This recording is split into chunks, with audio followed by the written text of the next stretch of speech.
ସମୟର ବାଲୁକା ଶଯ୍ୟାରେ କିଛି ପାଦଚିହ୍ନ କେବେ ଲିଭେ ନାହିଁ। କିଛି ବ୍ୟକ୍ତିତ୍ୱ ଇତିହାସରେ ଅମର ହୋଇ ରହିଯାନ୍ତି। ସେହିପରି ଜଣେ କାଳଜୟୀ ଜନନାୟକ ଥିଲେ ସ୍ୱର୍ଗତ ଅର୍ଜୁନ ଚରଣ ସେଠୀ। ଓଡ଼ିଶା ମାଟିର ସୁଯୋଗ୍ୟ ସନ୍ତାନ, ପୂର୍ବତନ କେନ୍ଦ୍ର କ୍ୟାବିନେଟ ମନ୍ତ୍ରୀ, ଭଦ୍ରକର 8 ଥରର ସାଂସଦ, ଭଣ୍ଡାରୀ ପୋଖରୀର ପୂର୍ବତନ ବିଧାୟକ, ଶିକ୍ଷାବିତ୍ ଓ ଜନସେବାର ଅନନ୍ୟ ସାରଥୀ। 2020 ମସିହା ଜୁନ 8 ତାରିଖରେ ଓଡ଼ିଶା ହରାଇଥିଲା ତାହାର ଜଣେ ଅମୂଲ୍ୟ ରତ୍ନଙ୍କୁ। 1941 ମସିହା ସ୍ୱାଧୀନତା ପୂର୍ବର ଭାରତବର୍ଷ। ଅବିଭକ୍ତ ବାଲେଶ୍ୱର ଜିଲ୍ଲା ତଥା ବର୍ତ୍ତମାନର ଭଦ୍ରକ ଜିଲ୍ଲାର ଏକ ନିପଟ ମଫସଲ ଗାଁ ଓଡଙ୍ଗ। ଏହି ଗ୍ରାମର ଏକ ସାଧାରଣ ନିମ୍ନ ମଧ୍ୟବିତ୍ତ ପରିବାରରେ ବାପା ଶ୍ରୀମୁଖ ସେଠୀ ଓ ମାତା ଶ୍ରୀମତୀ ପାରଦୀ ଦେବୀଙ୍କ କୋଳ ଆଲୋକ କରି ଜନ୍ମଗ୍ରହଣ କରିଥିଲେ ଅର୍ଜୁନ। ପିଲାଟି ଦିନରୁ ସେ ଥିଲେ ଅତ୍ୟନ୍ତ ମେଧାବୀ, ନମ୍ର ଓ ଦୃଢ଼ ନିଶ୍ଚୟୀ। ପିତାମାତାଙ୍କ ଅକ୍ଳାନ୍ତ ପରିଶ୍ରମ ଓ ସଂସ୍କାର ତାଙ୍କୁ ଜୀବନର ପ୍ରକୃତ ମୂଲ୍ୟବୋଧ ଶିଖାଇଥିଲା। ନିଜ ଗାଁ ଚାଟଶାଳୀରେ ପ୍ରାଥମିକ ଶିକ୍ଷା ସାରିବା ପରେ କେନ୍ଦୁଆପଦା ମଧ୍ୟ ଇଂରାଜୀ ସ୍କୁଲରୁ ନିମ୍ନ ମାଧ୍ୟମିକ ଶିକ୍ଷା ସମାପ୍ତ କଲେ। 1956ରୁ 1957 ମସିହା ପର୍ଯ୍ୟନ୍ତ ଭଦ୍ରକର ବିଏମ୍ ବାଗୁରି ହାଇସ୍କୁଲ ଏବଂ ପରେ 1960 ମସିହାରେ ଆଗରପଡ଼ା କୃଷ୍ଣଚନ୍ଦ୍ର ବିଦ୍ୟା ମନ୍ଦିରରୁ ନିଜର ମାଟ୍ରିକ ଶିକ୍ଷା ସମାପ୍ତ କଲେ। ଜ୍ଞାନ ଆହରଣର ତୃଷ୍ଣା ତାଙ୍କୁ ନେଇଯାଇଥିଲା ଭଦ୍ରକ କଲେଜକୁ, ଯେଉଁଠାରୁ ସେ ସ୍ନାତକ ଏବଂ ପରେ ବାଣୀ ବିହାରରୁ ଇତିହାସରେ ସ୍ନାତକୋତ୍ତର ଡିଗ୍ରୀ ହାସଲ କରିଥିଲେ। ପାଠପଢ଼ା ସରିବା ପରେ କେନ୍ଦୁଝର ଜିଲ୍ଲାର ସୋସୋ ହାଇସ୍କୁଲରେ 2 ବର୍ଷ ଶିକ୍ଷକତା ଏବଂ 1970ରେ ସୋସୋ ମହାବିଦ୍ୟାଳୟରେ ଅବୈତନିକ ଅଧ୍ୟକ୍ଷ ଭାବେ କାର୍ଯ୍ୟ କରି ସେ ସମାଜ ଗଠନରେ ନିଜର ଆଦ୍ୟ ଅବଦାନ ଆରମ୍ଭ କରିଥିଲେ।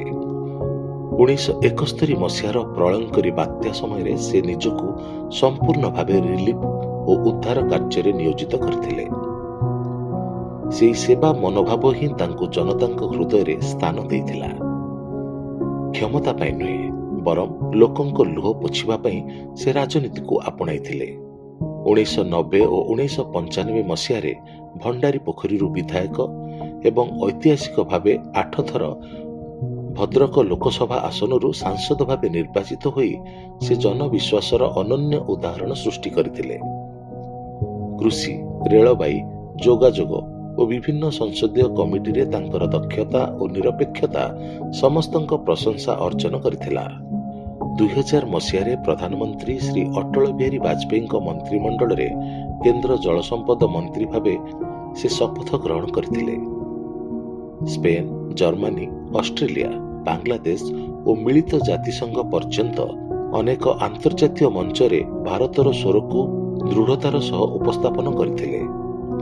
2003 ମସିହାରେ କିଓଟୋ ବିଶ୍ୱ ଜଳ ସମ୍ମିଳନୀରେ ତାଙ୍କର ନେତୃତ୍ୱ ଭାରତକୁ ବିଶ୍ୱସ୍ତରରେ ସମ୍ମାନିତ କରିଥିଲା।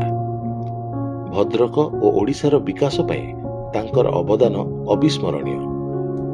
ପ୍ରଧାନମନ୍ତ୍ରୀ ଗ୍ରାମ ସଡ଼କ ଯୋଜନା, ରାନ୍ଧିଆ ଓଭରବ୍ରିଜ, ଭଦ୍ରକ ରେଳ ଷ୍ଟେସନର ଆଧୁନିକୀକରଣ, ଗୁରୁତ୍ୱପୂର୍ଣ୍ଣ ଟ୍ରେନର ରହଣି ବ୍ୟବସ୍ଥା, ଟେଲିଫୋନ ଏକ୍ସଚେଞ୍ଜ ଓ ପୋଷ୍ଟ ଅଫିସ ସ୍ଥାପନରେ ତାଙ୍କ ଭୂମିକା ଅପରିସୀମ ଥିଲା। ଜଳ ସମ୍ପଦ ବିକାଶ କ୍ଷେତ୍ରରେ ସେ ଥିଲେ ଓଡ଼ିଶାର ଭଗୀରଥ।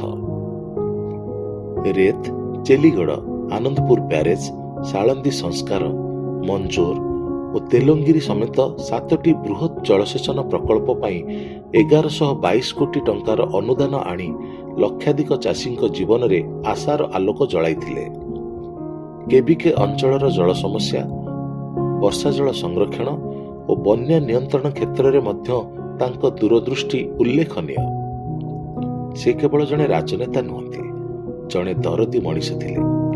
ଗରିବ ରୋଗୀଙ୍କୁ ସହାୟତା, ମେଧାବୀ ଛାତ୍ରଛାତ୍ରୀଙ୍କୁ ବୃତ୍ତି, ଛାତ୍ରାବାସ ନିର୍ମାଣ, ଚିକିତ୍ସାଳୟକୁ ଉପକରଣ ଓ ବିପର୍ଯ୍ୟୟ ସମୟରେ ସହାୟତା ପ୍ରଦାନ ତାଙ୍କ ଜନମଙ୍ଗଳକାରୀ ଆଦର୍ଶର ପ୍ରତୀକ ଥିଲା। ଆଜି ସେ ଆମ ଗହଣରେ ନାହାନ୍ତି, କିନ୍ତୁ ତାଙ୍କର ଆଦର୍ଶ, ସେବା ଓ ତ୍ୟାଗ ଚିରଞ୍ଜୀବୀ। ଯେପରି ମହାଭାରତରେ ଅର୍ଜୁନ ଧର୍ମ ପାଇଁ ସଂଗ୍ରାମ କରିଥିଲେ, ସେହିପରି ଅର୍ଜୁନ ଚରଣ ସେଠୀ ଜନସାଧାରଣଙ୍କ ଅଧିକାର ଓ ବିକାଶ ପାଇଁ ଜୀବନ ସଂଘର୍ଷ କରିଥିଲେ। ତାଙ୍କର ନୈତିକତା ସତ୍ୟନିଷ୍ଠା ଓ ନିଷ୍କାମ କର୍ମ ହିଁ ଥିଲା ତାଙ୍କ ଜୀବନର ପ୍ରକୃତ ସାରଥୀ।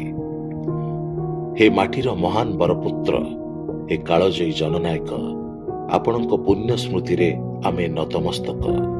ଆପଣଙ୍କ ନାଁ ଥିଲା ଅର୍ଜୁନ, ଆଉ ପ୍ରକୃତରେ ସମାଜ ସେବାର ମହାଭାରତରେ ଆପଣ ହିଁ ଥିଲେ ଜଣେ ଶ୍ରେଷ୍ଠ ଯୋଦ୍ଧା।